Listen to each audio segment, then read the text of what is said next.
Hi, everyone. My name is Easton Davis. I serve as the Director of Youth and Adult Ministries in the Diocese of Atlanta, and I am the moderator for today's call with our Province 4 bishops.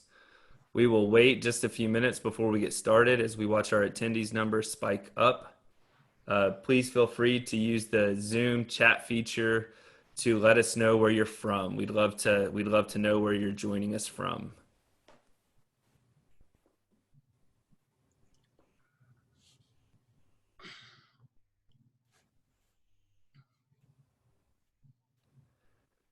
All right, here they come.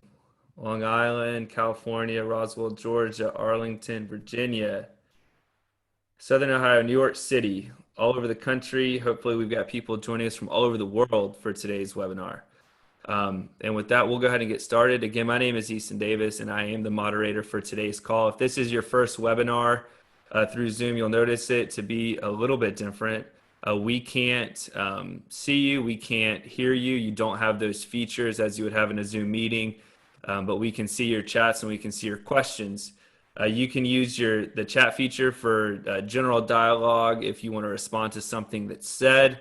We ask that you use the question and answer tab only for questions that we will get to during the question and response time towards the end of today's webinar.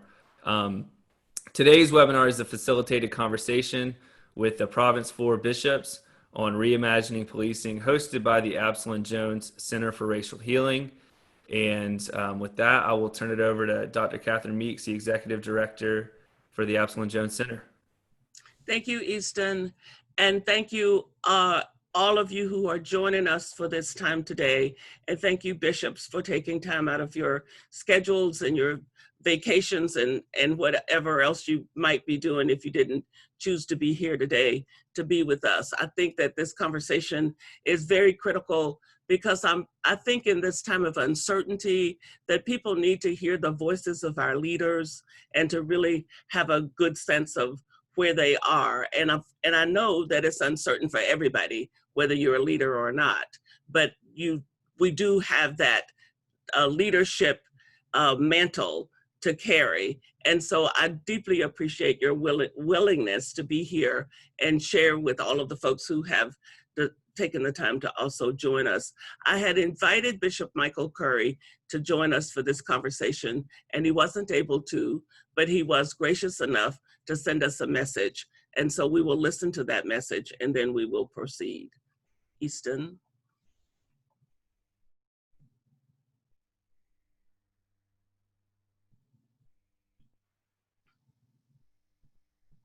Hello to my brother and sister bishops of the 4th Province. I thank you for coming together for these facilitated conversations around racism, race, white supremacy, human domination of any human being or any system or institution over and against another human child of God. It is a blessing to be able to be with Dr. Catherine Meeks, the Absalom Jones Center for Racial Healing and Reconciliation, to have her and that remarkable center to help to facilitate these conversations. They're important and they matter. There is a passage in John's Gospel in the 8th chapter where Jesus says, "If you continue in my word, you are truly my disciples, and you will know the truth, and the truth will set you free." These facilitated conversations are about hearing and speaking truth, telling sad stories, as Shakespeare once said, telling stories of our past and our present, and helping to figure out together how we can learn from the stories of our past and present to redeem that past and present, not by reliving it, but by living and creating intentionally a new future. This work of overcoming racism and racist structures is difficult, time-consuming, slow, and painful.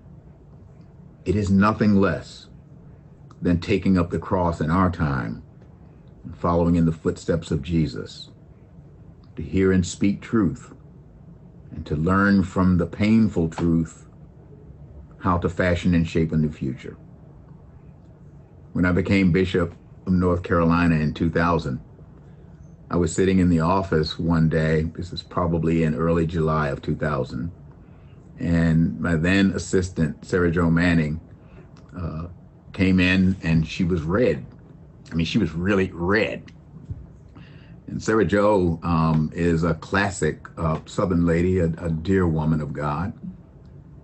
She came in and she wouldn't be the kind of person who would be that red. Well, she came in and she had a little piece of paper in her hand. I was sitting behind the desk and she said, "Bishop, you need to read this." And I picked up the paper and read it. And the title of it was the Corbin Scholarship. And I remember saying to her, "Sarah Jo, what is this?" And she said, "It's a scholarship that you need to decide whether you will participate in or not." And when I read the scholarship, it said the Corbin Scholarship, established, I don't know, around the turn of the century, turn of the 20th century. And it then went on to say this scholarship has been established for persons of the white race in the Southern Dioceses of the United States, and only persons of the white race who will perpetuate its cause are to be recipients of it. And I remember saying, "Well, Sarah Jo, now I see why you're red. You can't tell that I'm red, but I am."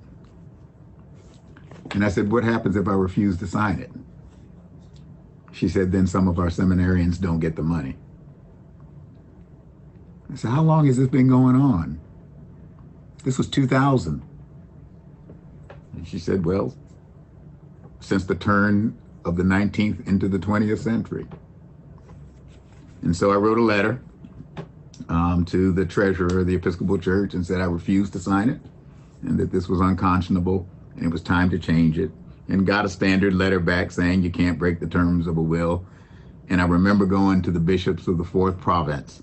I was a young and new bishop, and naively, and I was the only black guy there then, and naively I raised the question and found out that some of the other ones had refused to sign for the letter as well. Others were quiet, which means they probably did sign and get the money. But eventually we agreed that we would start writing the Episcopal Church Center in New York. And eventually the court overturned the will and the terms were changed. Jesus said, "If you continue in my word, you are truly my disciples, and you will know the truth, even when it's painful to hear and know. But that truth will set you free." God bless you in this work. God bless you in this work, not just for these facilitated conversations, but for the long haul, the work of following Jesus and changing this society and this world from the nightmare it often is into the dream that God intends. God love you, and God bless you, and you keep the faith.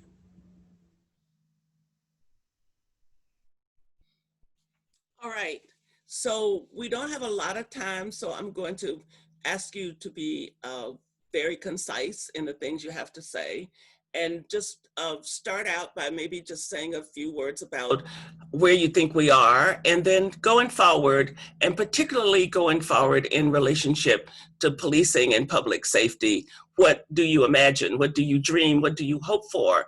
And what are you willing to step up to the plate to do? All of those things can be included in the words that you have for us this morning. And I think I'll kind of go, we'll start with you, Bishop Dabney, and then we'll just go everybody after one another. I think we would be pretty expeditious to do that. Thank you. Are you asking me to go ahead and start making my statement, or just say hello at this point? Please say everything you want to say. Everything I want to say. As briefly as you can, yes. Thank you. Well, I would like to start with just a brief personal anecdote.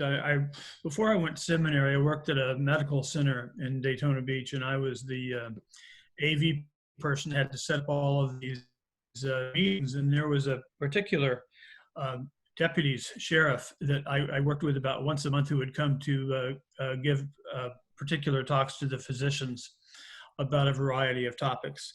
And we had a nice little friendship, and one day he was there and the next he was gone. It was the first time I'd experienced the horribleness of gun violence. He was running across a backyard to get in a better position when he was gunned down by a drug dealer in DeLand. And so the issue that is before us regarding police reform is something that is of a great necessity, because the violence can go both ways, and it is always horrible. I wanted to talk just briefly about a resolution that was adopted at the last Executive Council meeting in early June. It's called Mission Beyond the Episcopal Church, and I'll tell you why that is important. But it's titled Police Reform. And it was put together as a reminder of, from General Convention 2018, Resolution A229, in which the church condemns the improper and violent actions of authorities against people of color. And so we do already have in the Episcopal Church teachings and legislation issues about making sure that our police are acting for the goodwill of all in the communities, and it doesn't really happen. And the reason this came out of this particular committee was most importantly to assist the Office of Government Relations in the Episcopal Church to do the work of lobbying for government institutions to enact good motivating police reform efforts, particularly addressing racial justice and criminal justice reform. So I just want to read some of the points, because this is actually for the Episcopal Church, and its intention was that it be sent out to every diocese in the Episcopal Church. So this is just about a month old. And the Executive Council urges the church, its dioceses and institutions, clergy and lay leaders, and all Episcopalians to be reminded of and to abide by our baptismal vows, and urging elected officials, legislative bodies, government agencies, and law enforcement entities to implement policies that, one, examine the purpose, efficacy, and disproportionate use of force, and emphasize de-escalation policies and practices that end the use of excessive force, especially when dealing with unarmed citizens or those in mental health crisis and distress. I'm not going to read all of this to you, it's too long, but second, evaluate the hiring practices, equipment procurement, accountability measures, and personal training of police departments and law enforcement agencies. Third, establish and adopt policies that include duty to intervene policies, which require officers to stop excessive force used by other officers and report the incidents immediately to a supervisor. Fourth, promote the use of civilian review boards. 5, improve the length, quality, and frequency of police training. 6, adopt statutory changes and policies to assure that a federal review by independent prosecutors be conducted of all deaths in law enforcement custody. 7, assure that where no federal investigation occurs, an independent state investigation is undertaken in all cases where people die in encounters with or in the custody of state or local law enforcement personnel. Bishop Dabney, Yes, if ma'am. I could, excuse me a second, we can send that out to everybody, and I would like to see you talk a little bit about what that means for you in the Diocese of Southwest Florida. You know, Yes. because the resolution is great, but what Well, I hope I'm we'll almost talk a done lot with of. it. If I just have a few more points, Okay, all and then right. I'll get to that. Um, okay. Initiate appropriate criminal prosecution to address unjustified law enforcement violence resulting in death. 9, adoption of enforceable federal policing standards. And 10, resumption of federal civil rights reviews of law enforcement agency practices where data show a disproportionate number of deaths and injuries have occurred in a police agency's operations. Now, I did leave out a great deal of material, Dr. Meeks, but the resolution is intended for the Episcopal Church. And so one of the things that I wanted to say is if you have not seen it in your own diocese, it is available to take a look at and send out to your clergy and other lay leaders in each diocese.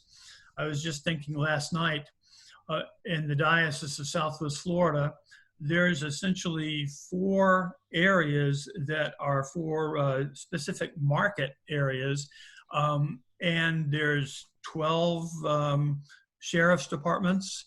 There's the highway patrol, and then there's, of course, a wide array of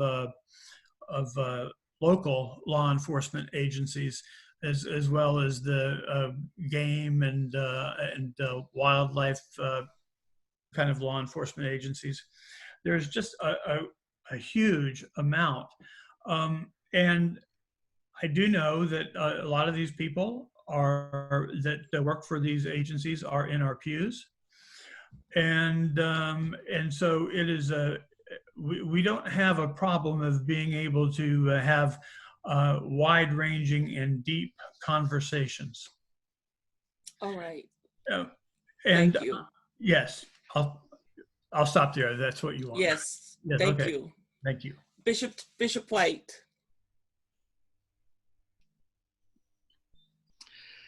The Diocese of Kentucky, for those who are tuning in, we're the western half of the Commonwealth. And the cathedral here is located in Louisville. So this is very specific as one of the hot points following Breonna Taylor's death. Her killing happened Saturday, will be 4 months, and we are still waiting for disposition of what happens to the police officers who fired 20 rounds into her apartment. Working with faith leaders here, it's been very clear that there are some specific things, and the resolution speaks to a few of those. One here was that Breonna was killed because of a no-knock warrant that was not properly researched and executed and was totally false. And so that is one of the issues, and the mayor put that on, suspended those, and then the city council unanimously voted to end that practice. Right now, there is a search going on for the next chief of police because the former police chief announced his retirement, but was fired before he could retire because of a second shooting that took place here that was a fatal shooting, and officers did not have body cameras operating as had been directed. In a focus group I was a part of, and they're doing many focus groups about what is needed in the next chief of police. So many things come out in terms of leadership language, technical fixes to things. And certainly those technical fixes need to happen, like no-knock warrants, how is training done? But there needs to be an adaptive change in terms of how police and citizens work together and are not seen to be enemies of each other. But a lot of trust has to be rebuilt in Louisville. A lot of transparency must take place. And I will especially welcome any thoughts that my brothers here on this call have about we have an incredibly strong fraternal order of police union here, and I am a big supporter of unions and how they protect workers and the good things that they bring. But accountability is almost impossible between how that fraternal organization negotiated its collective bargaining agreement and how the city agreed to that collective bargaining agreement. And then we have two state statutes that also speak so much of immunity in matters of executing their work. So we are waiting for the next step here in Louisville. And my brother, Bishop Van Koevering, can also talk about what it's like a Commonwealth, what's happening at the State House and so forth, about what it means to see citizens not as the enemy, and to participate in some of the things that Bishop Smith spoke of in terms of the resolution and the ongoing work that takes place. But we are at a hotbed that when it is announced what is happening or not happening to these officers, there is going to be violence once more here. And will military style force be used? The organizations that are protesting peacefully are oftentimes have little warning when, okay, your time is over, and military riot gear comes out. And we have so much that needs to be rebuilt here. Faith organizations have a role in that. Community organizing has a role in that. And partnering with all of these groups is important, I think, Catherine. Thank you very much. Bishop Morris.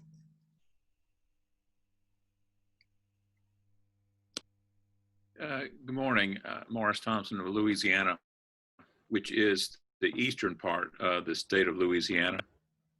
When I first became bishop, I was invited about a year into my episcopacy to meet with the chief of police and for breakfast. And so we met, and then, but it was not only me, there were about 6 or so other clergy from around the city,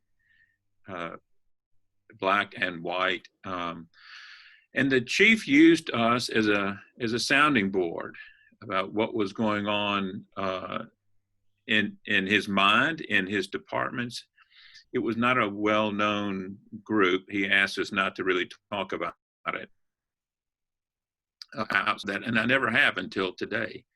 But it was a very fruitful gathering. It lasted for about 1.5 years, and then he retired.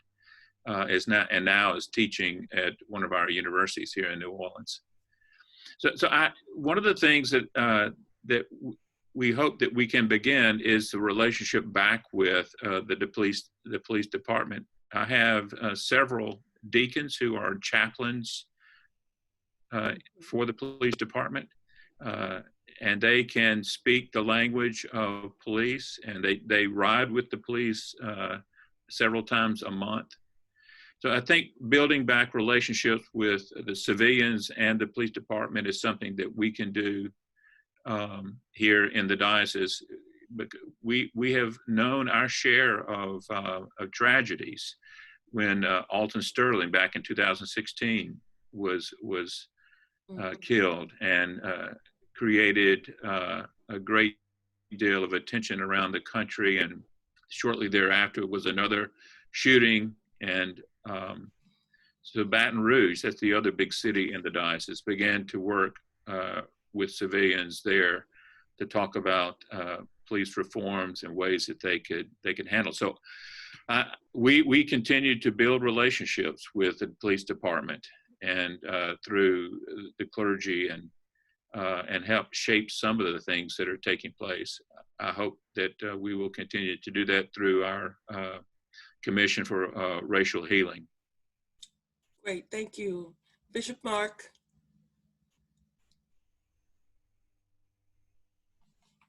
Thank you. I'm Mark Van Koevering in the Diocese of Lexington, which, as Bishop White said, is the right half of the Commonwealth. And you know, I'd have to admit that this has been very low on the profile of interest in our diocese until very recently. And that's an admission of the reality in our diocese, where racism and racial issues just didn't come across our attention. And it speaks to the underlying issue of white privilege, which is so much a part of our lives. For instance, our Commission on Racial Reconciliation could never get more than 4 or 5 participants to be in the commission. Because of what's happened, we now have 55. So there's a renewed passion and energy, which I'm thankful for, but there's some real hard work to look at attitudes and behavior. And so we've adopted the beloved community format of learn, pray, act, and are trying to invest some real time in beginning to have honest dialogues across the diocese. The chief of police in the city of Lexington, which is the biggest urban community in our diocese, has been very open to talk about the issues we face. Unfortunately, in our city, we had a Christian leader who was a chaplain and was charged with violent conduct as chaplain to the police, and has since been dismissed. And so this really positive opportunity of relationship between faith communities and the police has soured in Lexington, at least. And so it's made it difficult to try to build some bridges there. On the positive side, African-American Christian leaders in our city invited white pastors and bishops to come and listen to them in an open forum. And they raised 3 issues: economic matters, health, and the criminal justice system. And they said, you need to not only listen to us, but you need to support us in our demands. And so that's a conversation that we're including in our learning process around our diocese. How can we support African-American Christian leaders in speaking to these issues from their communities, and not us becoming the primary voice? So there's some momentum. I'm a little bit worried that when the cameras turn away to other issues, the energy too will dissipate. But I'm encouraged to see that folks have joined up for this, and we're trying to push out. On the 26th of July, we're having a diocesan-wide virtual service on dismantling racism. And then through the month of August, 30 days of prayer with a daily activity for individuals to undertake and for communities to contemplate. So those are some of the things we're working on, Dr. Meeks. Great, thank you so much. Bishop Rob? Good morning, Catherine. Good morning to everyone, to all the panelists and the folks listening in. I appreciate this. I just want to say, as a matter of just getting this read into the record, I'm 56 years old. I have 3 Black sons. I have had to give them the exact same speech about the police as my mother gave me. Things haven't changed. They're just being videoed now. White supremacy and racism has infected law enforcement at the highest levels. We just got a very clear reminder of this, facts about this in Wilmington, North Carolina, just the other day. I think as we go off to do whatever good we want to do, let's name the problem. Jesus always named the demon, called the demon by its name. The demon is white supremacy, and it's infected the system. Are all cops bad? Of course not. That's stupid. They're not. They're not. Faithful servants, public servants, a lot of them. But let's call it what it is. I have worked very closely with Erica Shields, who is the most recent chief of police here over the last 5 or so years. I've preached, been invited, the only cleric to be invited to preach the APD graduations back to back. My record is long on supporting police officers, and I continue to support police officers, but there's a lot of bad policing. And so we're talking about something systemic. I want to say something about police officers officers as well. I want to say that in my ride along with police officers, what I realize is that these gentlemen and ladies are being asked to do extraordinary tasks. And over the years, they're becoming incredibly brittle, right? And so I want to make sure to read that into the record as well. People are being asked to do extraordinary things. When I rode along with folks, they were doing therapy, they were doing pastoring, they were doing social work, they were doing counseling. So we got a problem, folks. And, you know, sensitivity training is not going to get us there. De-escalation is not going to get us there. The gentleman who killed Rayshard Brooks here in Atlanta had just completed and gotten a certificate in de-escalation.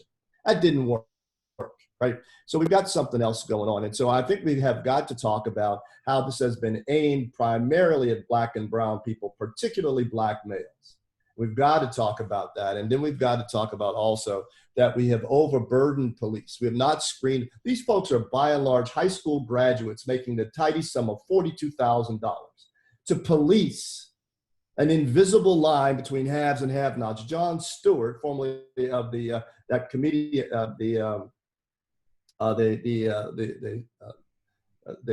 the comedy show, has gotten it right. We have tasked these men and women to police this line between the haves and have-nots, to keep all the poor people in their place who are predominantly Black people. And when the police cause a tragic error or death or et cetera, we put a very impotent sort of amount of energy towards actually investigating. I thank God for George Floyd and all that tragedy, because at least it's turned the camera on. Like Mark, I'm worried when the cameras leave. I'm worried about sustaining what we've begun together. And I'm worried about mealy-mouthed religious leaders who can't see that this is exactly the respecting the dignity of every human being. Will you strive, it says, strive. Look at the verb, the baptismal covenant. Strive, strive. And so I try to hold that out for myself. And I don't measure up every day, but that's the verb in our tradition, strive, right? Strive. And so with that said, I want to just propose a few things. When we talk about ride along, I see that it's unbalanced from my viewpoint. I see that we're doing a lot of ride along with folks, police, and I, as an African-American, needed to do that in particular, because I know the African-American side of it. I've lived it for a very long time. But what I needed to do was I needed to ride with white officers so that I could see their viewpoint. And I'm challenging anybody who's listening to ride along with some group that is exactly the opposite of who you are. So you should be riding along. If you happen to be a white brother or a white sister, you should be riding along with Black Lives Matter people. You should spend some hours. Brian Stevenson has given us a fantastic and formidable challenge. He said proximity, proximity, proximity, proximity. And so if you're on the other side of something, go spend some time with those folks. Number two, especially with bishops and people who have authority, why don't we have chaplains? Why don't we have regular meetings with law enforcement? I want to praise Morris and want to just sort of name that as something we should be doing regularly. I got a chance to go to the White House on a seminar on community policing in the last administration. So I've worked with the last two police chiefs fairly close, and right now I'm petitioning the present mayor to be on the police reform board right now. And so I would ask us to give some attention and some dollars to developing chaplaincies, making sure we add to the points of contact with law enforcement, and add to the points of contact with people who are on the receiving end of biased and tragic not policing, bad policing. Clear statements on how this is a violation of the dignity of every human being, and how it's historic. And as I look around here, I'm looking at all the slave state bishops. And so there's a direct line from that kind of policing back then to the policing that we're seeing right now. Mm-hmm. And so what's the clear statement about that? Number 4 or 5, where we are. What's the research in your own particular jurisdiction? I think that's an interesting piece. I think that many people in our pews, my own included, don't have to spend a lot of the time and attention on this matter. And so perhaps we could be a clearinghouse of some real information in our particular jurisdiction. It's not out with Lester Holdis saying on NBC at nighttime, or it's not in LA or these faraway places, but how does this look in your own jurisdiction? Brian Pryor, former bishop of this house, is a good friend of mine, and they had all that data in Minnesota years before, about how the policing has gone wrong with Black and brown people for a long time. And then I guess lastly, I would say, now is a great time to use moral authority. I'm inviting every cleric, bishops included. And we've got to get out of, one of the things that COVID-19 is helping us do is get out of the church shopkeeping business. And we've been given moral authority, particularly the brothers on the panel. We've been given a particular moral authority. They need to hear our voice. The governor of the state of Georgia happens to be an Episcopalian. I get a chance to send him texts regularly. We have a conversation back and forth. I praise him because I'm not a partisan. I praise him when he does things that are praiseworthy, and I ask him questions when I think we've missed the mark. And so I would ask us, when we're not able to do shopkeeping as we normally do, and die by 1,000 paper cuts, which the job sometimes calls us to do, I'm asking, how are we using moral authority? I had a very wise cleric say to me the other day, he said, you know, the prayer book is nice, but the only authority you really have is moral authority. Moral authority. So a standing up in a slouching world, still, I think still is a witness. I'm grateful for Bishop Michael, who has said to us and reminded us that this is a slog. We are not one good idea away from this. We're talking about human behavior. And if the church doesn't speak clearly about this, good Lord, I'm concerned. I'm looking forward to the day that I don't have to tell my sons who are 6'3" or better that they have to be worried about law enforcement, and that they can actually run to law enforcement for support, protection, and being equal under the law. So I'll stop there. But I'm thankful for this convening, Catherine. Thank you. You're welcome. And my new mantra is, until we do something that saves somebody's life, we haven't done anything, just so you know. And I think all of us need to have that as a rubric. Bishop Brian. Good morning. Bishop of East Tennessee, that's the eastern third of the state. And what Rob said is really helpful because recently I did do a police ride-along with a young white officer and had the experience of realizing, as Rob said, he was social worker and therapist and mental health.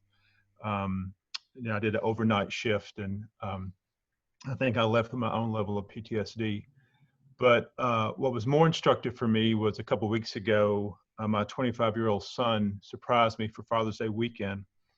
And I'd already planned to have brunch with two men here in Knoxville that I'd met in a leadership class this year, both African-American men my age. So 2 white men and 2 black men had brunch for about 4 hours and just told stories. And these 2 men, professional men, first encountered.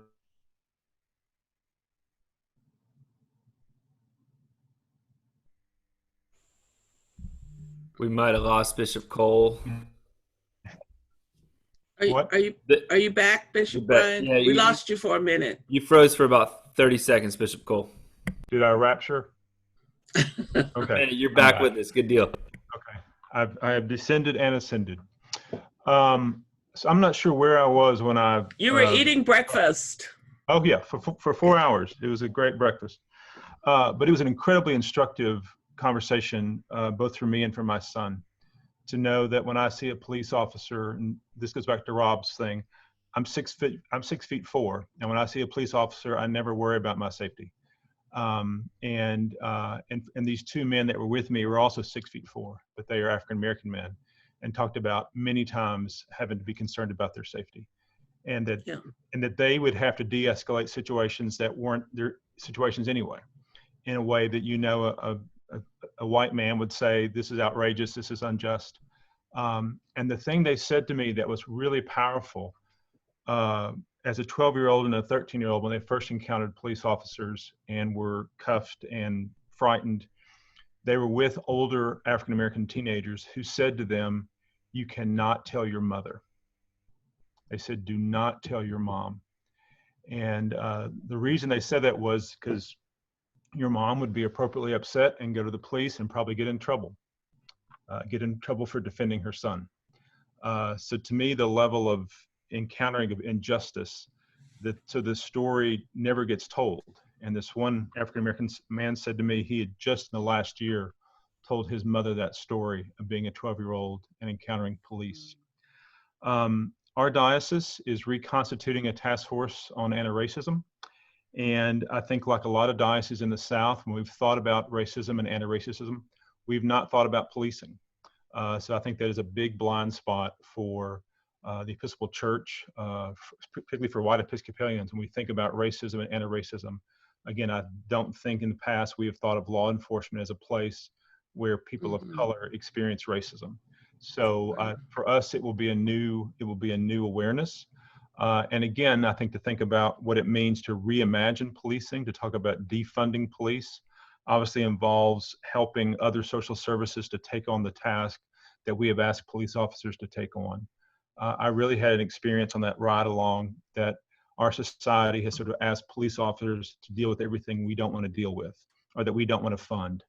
And so again, a young man making $42,000 in a police car in Knoxville is dealing with stuff that I don't want to deal with. And so I think we as a church are going to have to decide, do we want to deal with mental health? Do we want to deal with anti-racism? And if so, how do we do that? Knowing in the Episcopal Church in the South, we're going to have to look for partners and we're going to have to collaborate. And so that's something we hope to be doing in this diocese, to know that we can't take on all this work, but we need to show up and be a part of the solution. Thank you. Bishop Andrew. Thank you, Catherine. Andrew Waldo, Upper South Carolina, basically the upper half of the state. Needless to say, in South Carolina, all the tensions that we've been talking about are present. 5 years ago, after the Walter Scott shooting in Charleston, I was so angry about that I wondered constantly what I, as a bishop, could actually do to make a difference. It happened that fall that the Columbia Police Department said that it was starting a citizen advisory committee. And I thought, well, I will apply. I don't know if they want somebody who has religious authority on something like this, but I got on. I was appointed together with 2 African-American clergy within the city. This is the city police department. I want to just bracket that group for a minute and then say there are 2 other groups that I'm a part of. One is called the Fellowship of South Carolina Bishops, which is a collaboration of the AME, CME, AME Zion, Episcopal, Lutheran, United Methodist, and Roman Catholic bishops in the state who have been working together on education matters, but through a third group, which I think Terry White's pretty familiar and is familiar with, the DART. It's a faith-based community organizing work. We have a group here in Columbia called More Justice, and the Fellowship of Bishops has been able to get a lot of its churches here in Columbia involved in that. There's a Charleston group, a Columbia group, and a Greenville group. The Columbia group has been key in working with our police chief, who together with the Citizen Advisory Committee has actually been fairly proactive for the last 5 years in working on bringing community policing to Columbia. Our work on the advisory committee is to help review policies. Each year, we sit down together and review the policy manual, which has just now been changed following the George Floyd death. There will be no more chokeholds, for example, in Columbia. Whenever there is an officer who is up for discipline, at least one of us participates in the command review board disciplinary hearing for that officer.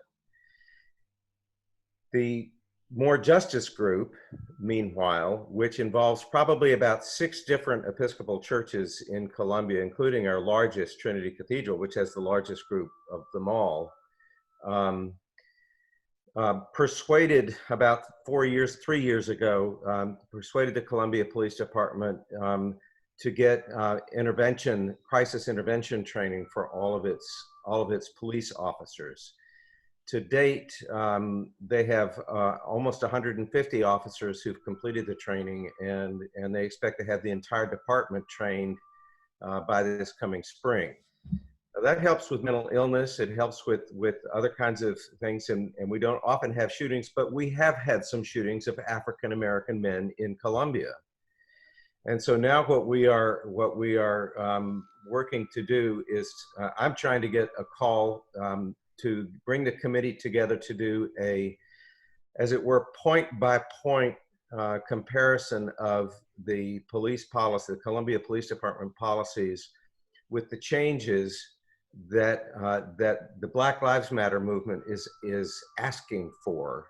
I know there's some varieties of things being asked for, but I think it's time for us to take a look and say, okay, how are we doing? We know that we're doing well, better, I should say, in some areas, but we also need to be able to compare almost point by point what needs to change and to ask those hard questions about the police unions. The bishops group has been really important in one way in terms of getting white and African American parishioners across the diocese, but especially really across the state, because we've met in Charleston, we've met in Greenville, we've met in Columbia, but to get parishioners meeting together and hearing each other's stories. That was when a dozen white parishioners from around Columbia meeting at an AME church here in Columbia heard African American clergy talking about how critically important it was for them to take their wallet with them when they went outside the house, so that there would be identification. They began to hear these stories, and our Race and Reconciliation Committee is also working with Catherine to see if we can get anti-racism training in every congregation of the diocese, as General Convention has asked. The upshot for me is that there are some movements that I'm beginning to understand require me to put myself in the room where those decisions are being discussed. I mean, where those policies are being discussed.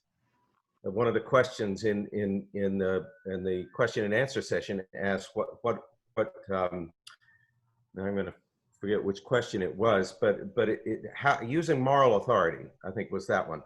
That if I'm not in the room when people are struggling with the details of those decisions, I'm going to have to just take whatever comes out of it. I also feel, however, that even though we have a Columbia Police Department that is trying pretty hard. In fact, our police chief, I think, is going to be on the National Task Force on Community Policing. Our county police department, on the other hand, is not as willing to undergo. They, for example, have refused to do the crisis intervention training.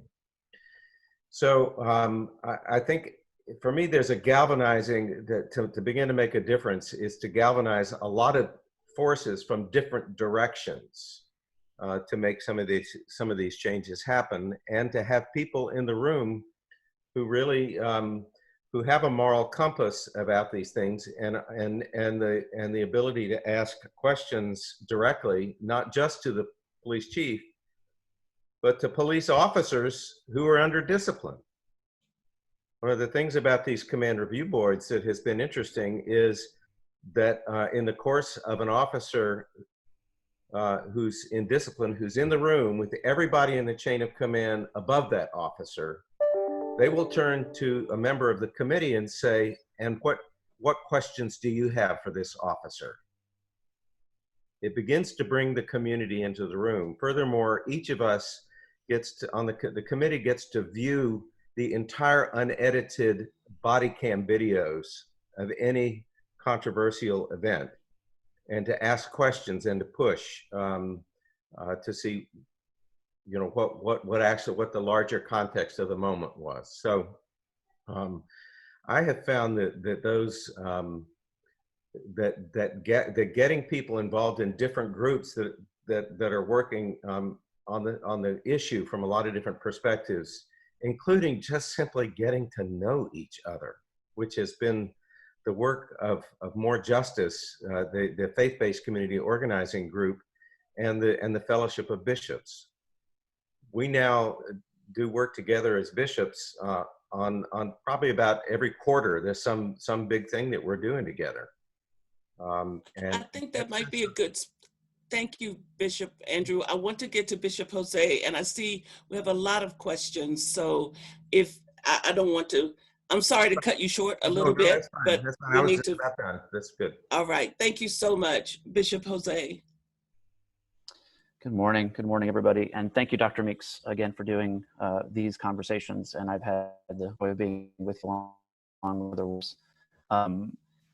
I have a unique perspective. I am the bishop of the Diocese of Western North Carolina, but prior to entering ordained ministry, I spent 13 years in law enforcement at a local level as a sheriff's deputy in a large agency in Florida, and then with the federal government in Washington, D.C., the Justice Department, being involved in issues such as this, specifically looking at how we prepare and train law enforcement officers around the country. That unique perspective is a blessing. And oftentimes it's a weight around the neck. Early in my discernment process to ordain ministry, one of the first questions I received from a discernment committee member was, how could I possibly be a priest when I have been a police officer? And I have received that criticism ever since. If I make decisions as a bishop that aren't popular, I've often heard, what do you expect from a police officer? This is not an excuse. This is not something to sort of say that I'm taking here a defense of law enforcement officers. My brother, Bishop Rob, did a tremendous job of explaining the realities that law enforcement officers do. The reality of police training is, and just so you know, those who haven't been a part of conversations before, I encourage you to go to the first webinar that was done. There was a wonderful history of policing that was discussed, and that gives you a real essence to understand where it was developed and where that systematic racism began from the very beginning. So when you understand that and what the intention was and what was happening, the truth of the matter often is that law enforcement training has been a subject of great debate at all circles. There have been attempts to try to do it, but in essence, it was a system that was designed to deal with the issues of adherence to law and discipline. And the reality is the majority of police officers and those of us who patrolled on our own, it never really deals with the real life, day-to-day circumstances that we encounter. And so often we're not prepared, and law enforcement officers aren't prepared for the real social encounters. And so training is a big issue, and a police accountability, specifically how you deal with structures, is a huge part of that conversation. But the bottom line is this. I have to say, and I push the system, I've been known to sort of disrupt the system and say things that are on my mind even when they're not popular. I appreciate resolutions. I appreciate when resolutions are passed. We've been passing resolutions as a church for peace in the Middle East for I don't know how, God knows how long. Resolutions are fantastic. Resolutions give us a way. They're fantastic to point to and say, look at us, aren't we serious? But resolutions mean nothing unless we're willing to act locally. Everything has to happen locally. God bless us in our efforts for our organization and our structure and our hierarchy. Congratulations to us for putting these resolutions together. But unless we're really to take them seriously and actually do them at the local level, they're useless. So this is why it's important at every local level, whether you're a lay leader, a priest, a deacon, a bishop, you have to engage the people in your community. I have spent my ordained ministry engaged in conversations and relationships with law enforcement officials. I've served as a police chaplain when I was a priest in the city of Miami. You have to spend time in the room with the people who are often being pushed into corners when issues happen, and they get this mentality that cops often get, which is not a good one, which is they really feel like they're defending their life. Everybody's against them. And how do you expect to do anything if you've got a mentality where it's us versus them? And I hate to say it, but sometimes well-intentioned religious leaders were the first to shout, were the first to condemn, were the first to do broad blank condemnations of all law enforcement officers. And then we wonder why nobody will take a meeting with us. Then we wonder why nobody will sit in a room with us. The hard work is us willing to stand in the middle and be a bridge and bring people together to engage in really tough conversations. And part of that requires us to stop doing all the talking and start to listen. Start to listen to the stories of those that have been impacted by police brutality, those who walk the streets. You know, and you can see around, there are stories of law enforcement officers that have pulled their Facebook and all different social media accounts. They've received death threats. They have nothing to do with any of these events. They're living in fear. And some of them have said to me that they're fear for the very lives of their own children. We cannot be part of ratcheting up that type of antagonism. We have to be the ones that sit in a room and say, I don't agree with these tactics, but I need to sit with you as a police chief and you need to hear the truth. This is my moral authority coming in to say, this is not who we are. And I think if we're willing to stay in the middle, if we're willing to bring people together, if we're willing to do those hard conversations, I think that's what we do well as the church. We bring people together to have these tough conversations. We encourage our clergy to build relationships with officers and leaders in our community, with civic leaders, with community organizations that are trying to deal with these kinds of issues. If we can be the people who bring them together in a room and start to have an engagement and listen, that's where action's going to come from. And that's where our ability to start affecting change on the issues of training. One of the things I've pushed, and I've mentioned here in North Carolina, I've mentioned it to the governor, I've mentioned it to others, why can't local religious leaders be part of an additional training component where we literally are linked and buddied up with officers in our communities to be a partner with them and a chaplain to them and help them to know the community? I think half the time, if officers don't know the people they serve and don't know the neighborhoods, that's where problem develops.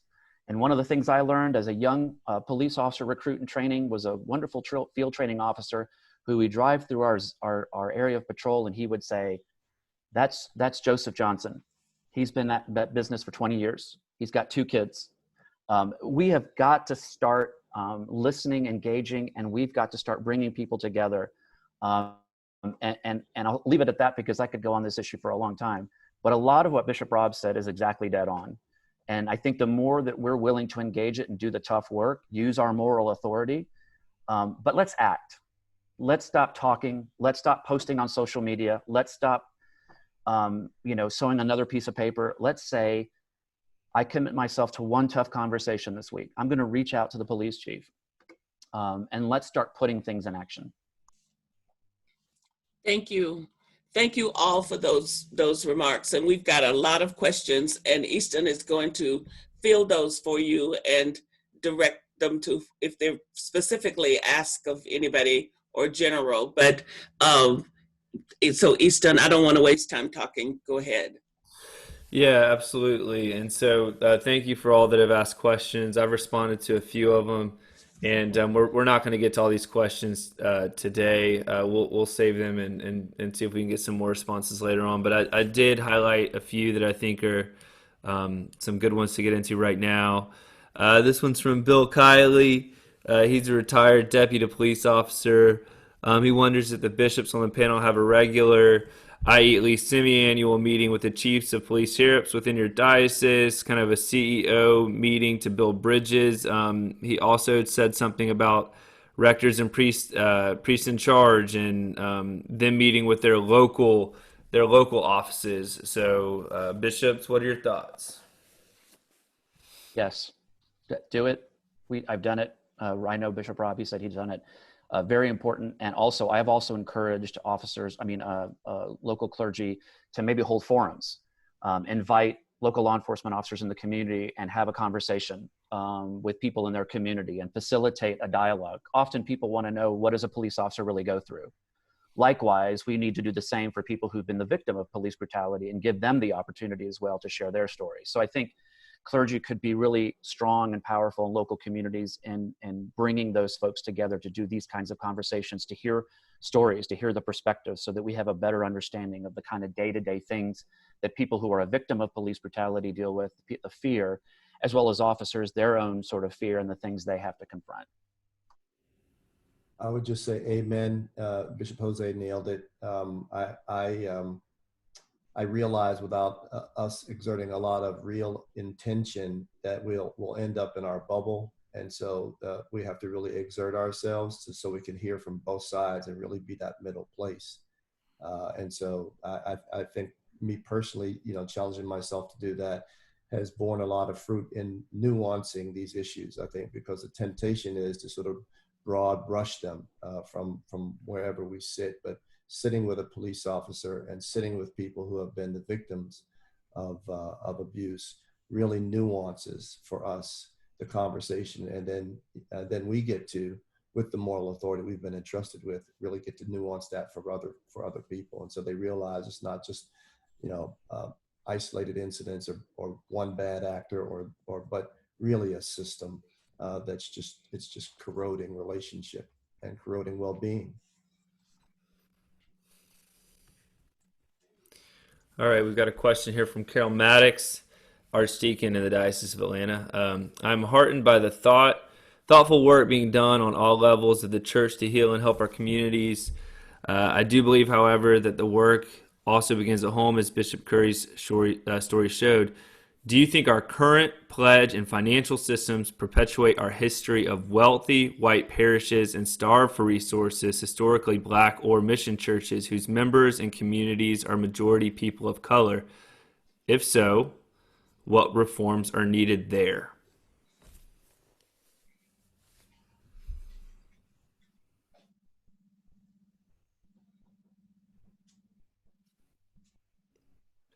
Would you like me to ask that question again? I definitely think there's something to get into there. Okay. All right.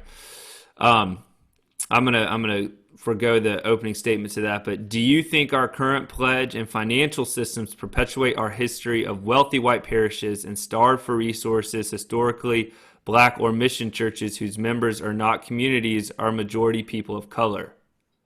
If so, what reforms are needed?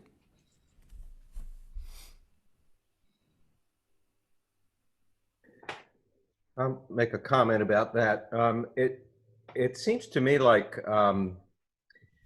if addressing racial inequities within the diocese is actually a subject of conversation and brought up in the context of mission priorities, I said pledging. The pledging piece that I think applies here is the pledge of congregations to the diocese. I think if I understand the question correctly, and then what is the diocese's response to how that the pledges that come in from parishes, both wealthy and not wealthy, how is that distributed and in ways that are missionally strategic? In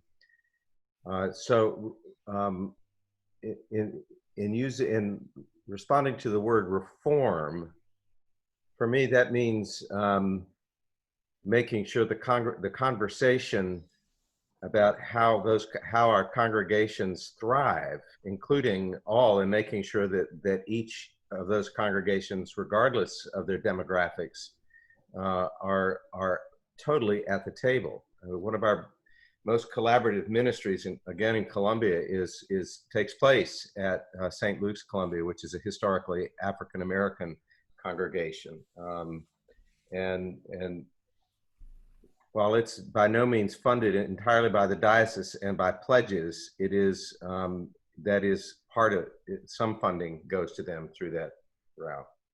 I don't know if that really answers the question, but it feels like a missional question to me. I can. The answer, I think, is yes.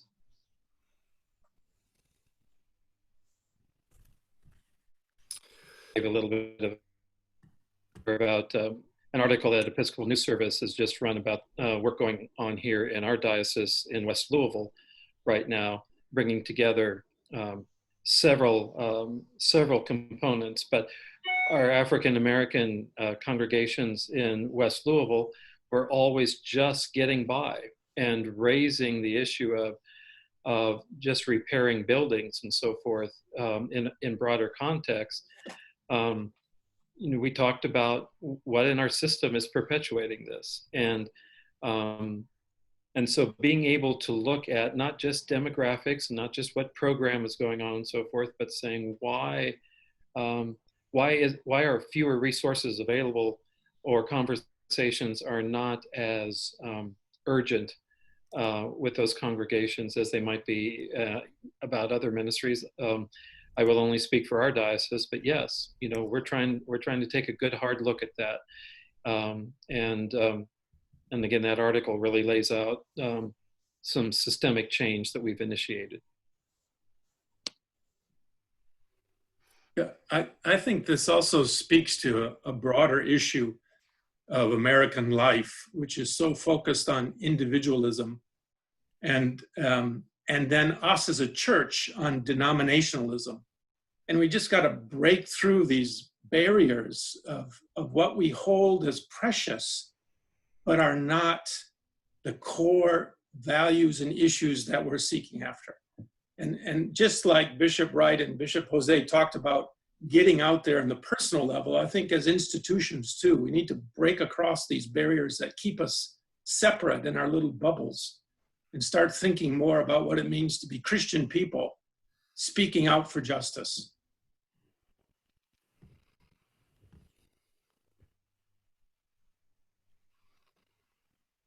Okay, all right. So we've got a question right here from an anonymous person. Do any of the bishops have suggestions, thoughts on how retired clergy and laity can work for racial justice and reconciliation in a diocese in which the bishop is not active in those areas and refuses to create diocesan structures or bodies of work to the ends of justice and reconciliation? Yeah, I don't think it takes necessarily a bishop to have things moving. I think congregations, I think individuals, an individual priest, deacon, could call down to the police department and say, I'd like to be, how can I be a chaplain? How can I be of service? I think lay people could do that as well. It would be very nice if the bishop was supportive of those things. I'm a little chagrined if they were not, but I do think what Mark just said, that we can participate as a whole. We can participate, though, also as individuals if we are retired or have extra time on our hands, or even if we're not retired. But I think we can take that and run with it if that's our call. And I hope that's what they're hearing in church. That is our call.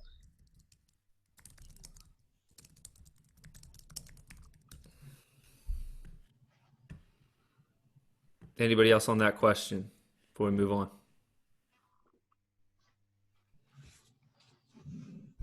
Okay, this one comes from Juan Sandoval.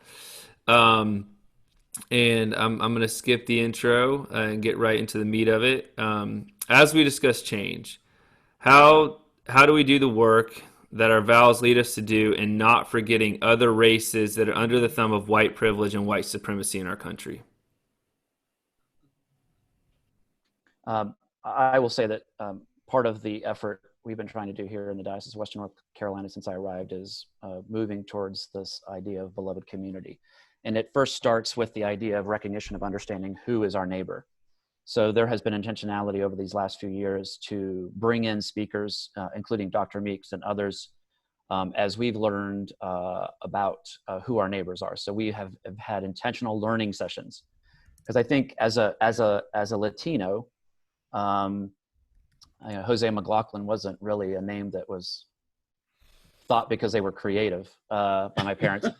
But part of it is recognizing that we look different and all of us have a story. And the part of it is if we don't understand who we're serving, if we don't understand who our neighbor is, then it's really hard to start thinking about how do we change it and how do we start to move forward to make sure that we are beloved community. And so part of that has been, like I've said, bringing in indigenous leaders to talk to our clergy and lay people, Latino leaders to come in and talk to our diocese, our leaders, our lay people. Dr. Meeks, who's not only come in and have conversation, but she actually worked with our Dismantling Racism group to talk about sort of where do we go from here. And the idea being is that while there are programs, while there are things that we should be doing, the reality is that if we're truly doing this right and intentional, and it is being encouraged from leadership, we should be looking at our programs, our funding, our call process, our ordination process. Every aspect of our diocese should be rooted in, is it accessible, and does it in fact pay attention to who our neighbor is? Again, programs are good. Having a service of reconciliation is a powerful part of that. Having training is important, but if it doesn't really undergird every aspect of our diocesan life, if it's not filtered into how we do our budgeting, how we do our communications, how we do our commission on ministries, how we think about, we send people to seminary and raise up, then it doesn't work. And so it has to be an intentionality to say it has to really saturate every level of what we do. And at every level, it has to start with, how does this in fact serving all our neighbors? And so some of that has been, for instance, in the case of us, our diocese, if there's been a vacancy on a key leadership position, not rushing to fill it, but in fact trying to see if we can have voices and other people in the diocese who have historically not been at that table in leadership, and bringing those voices into the room as we think about how we're going to ordain people, how we're going to do our budgeting, how we develop our programs. So I think it has to be literally something we look at on the ground of all we do, and not just initiative or a program. And I want to add that the Center for Racial Healing is committed to this all-inclusive look at who is oppressed. You know, we have to get over playing oppression Olympics with this group is more oppressed than that group, because oppression is oppression. And it started when the first Europeans set foot on indigenous land and claimed discovered the people. And so we need to start there and make sure that we don't leave out anybody that falls under that, in that category. And the center is committed to that and working very diligently to change some of the narratives that just kind of end up focusing more in one way than another. And it's an uphill climb, but we all need to start refocusing our lenses. Okay, got this question from Caitlin Kinney. I'm going to reframe it just a little bit, but discussions of racism and police violence often get met with accusations of being too political. Bishops, what are your thoughts on that when people bring it up in a political light? How do we talk about that? Give them some language to use.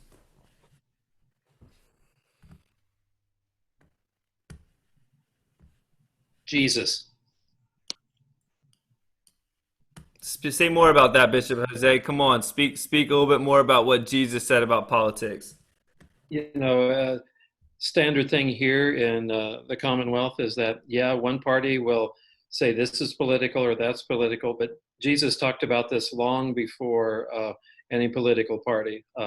You love your neighbor as yourself, and that is the same as loving God. Bishop Curry, way of love, all that stuff. My brothers, sing along here. So, yeah, I think. Yeah, go ahead, Brian. I think one thing that's become clear the last few years is the baptismal covenant has become increasingly a political document. So that if you just, you know, to me, so much, this goes with Bishop Curry, but so much of the questions that we respond to in a baptismal community increasingly appear to be countercultural. And so I think if folks want to talk about politics, again, I think you ground it in the baptismal covenant, to see each other as the Christ, to treat all with dignity. Increasingly, yeah, if you just do straight preaching of that, you're going to get emails on Monday morning saying you were too political. So I think what's been shared across this panel in trying to find some middle ground is a bipartisan vision. It's a vision of the whole people of God. But I think, you know, our politics in this country has gotten so off kilter that the baptismal covenant now looks, well, it's always been a radical document, but it has a new kind of edge to it because of the language we see in the public square. Can I just add to that? I would say, you know, a couple things. Number one, it worries me that people are really cowering under intense and I guess legitimate worry of people sort of beating you up with that phrase, being political. And again, Jesus is the short answer. I do think that what has to be said is that there's some interior work if we're going to be bold around this. If we're going to be bold about the countercultural nature of the baptismal covenant, we have to do our interior work to make sure we're not actually being partisans, right? Yeah. Because I think that is the erosion and betrayal of trust, right? I think they should be able to depend on the church, the bishops, whomever else. So I think there's some real investigation that has to happen there about contempt. I worry sometimes when I look at clerics' Facebook pages. I wonder how they can pastor the entire congregation. I'm not saying we don't have our political views, but I see a lot of contempt. You don't have to have contempt for the present occupant of the White House to sort of boldly lay claim to Jesus's virtues. You just don't have it. It's a sort of a waste of energy. So I think that out, and I think we have a book called Holy Women, Holy Men, and these people took unpopular stands. We have precedent. They took unpopular stands. So I like to hold together the two ideas of gentle and bold. Bold gentleness, gentle boldness, I think is the way. But it concerns me that a lot of people who might be encouraged to say something are being really beaten back in fear of that word, political. All right. Yeah, I also think that it's akin to idolatry to relegate our faith to the individual and private life. That has never been the gospel message.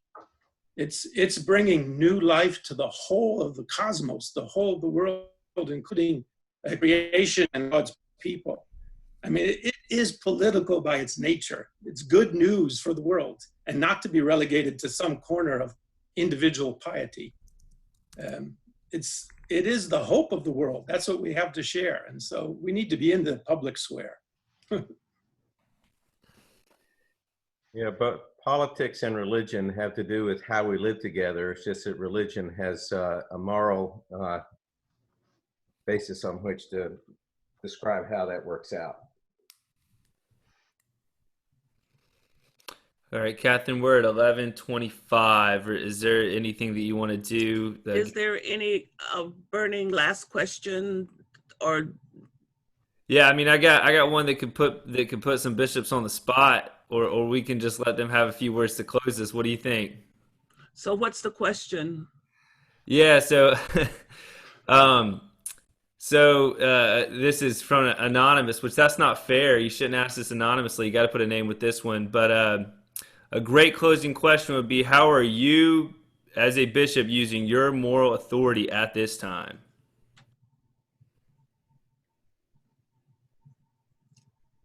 I have been receiving letters recently, not supportive of a couple of things that I've written, a couple of things that I've signed.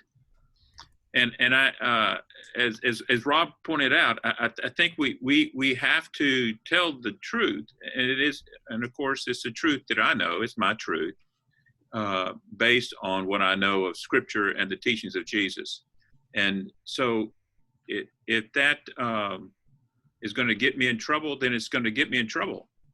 But I have to speak the truth that I know, that I have come to understand with Jesus. And so that's the moral authority that I have, that I can use and should use, not to beat anybody up, but to be clear about what it is, the teachings of the church, the teachings of Jesus, and the respect of everybody. I think that's what I'm doing, and I think that's what we're called to do as bishops. I was going to say that what Bishop Morris said exactly. I mean, I'd like to think that exactly what I'm doing now is no different than what I did before, that essentially I still lean on the teachings of Jesus.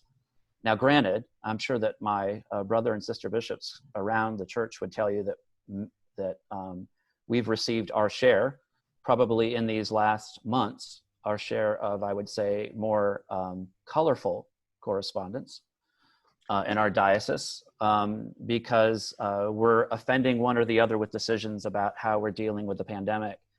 And I think there are moments where all of us, well, maybe I won't speak for everybody, there are times in which I've looked up truck driving school to wonder whether or not that's an alternative. But the truth of the matter is this is exactly what we were called for. You know, I've said that when people started getting uncomfortable and complaining about sermons of mine or priests, and they call me or parishioners call me, I say the gospel's never changed. It may be rubbing against their ear. It may be pushing them a lot more. They may be feeling a lot more because it's starting to challenge them. It's really starting to shape where they are. And a decision has to be made by us. Are we going to continue to lean into the teachings of Jesus, or are we going to give way? And so in the midst of that, in those letters, in those responses, the gentle and boldness that Bishop Wright talked about, you have to stay with it. And so the truth of the matter is, I'd like to think that I've been doing it consistently since I've been ordained and as a bishop. Right now, it's a lot less popular, but that's not because of me. That's because Jesus's words may be rubbing people a little bit harder and maybe challenging systems a little bit more, but that's why we have to lean even more into it and stay just as centered in the teachings of Jesus and not go away. Because the minute we do that, then as Bishop Bob likes to say, then what do we do? Who will? Yes. I think also the thing I've learned, I think in this group, I'm the newest bishop, so I know enough to be dangerous. And I'm aware of the idea of what it means to be somehow a symbol of unity in this moment of COVID and racial injustice is to be stretched. And so I'm aware that for me, I'm being stretched. And if I'm being stretched in ways that push me or make me uncomfortable or make me wake up at 3 o'clock in the morning, then I'm probably doing the gospel work. And so I think to me, to keep allowing myself to be uncomfortable and to be stretched.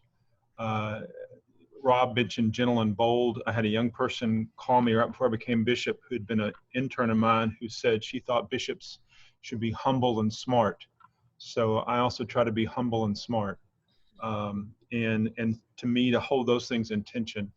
And right before COVID, I had a chance to go to Italy in January for the Week of Prayer for Christian Unity, and went to Assisi and was not prepared to be undone by that experience. And so I think the idea of that call to rebuild the church, renew the church, is a call that we have again, because the church is definitely in many ways, as we have known it, is in ruins. To talk about church shop work that Rob mentioned, so much of that world is gone. And so our job is to rebuild the church, and it should look like the church.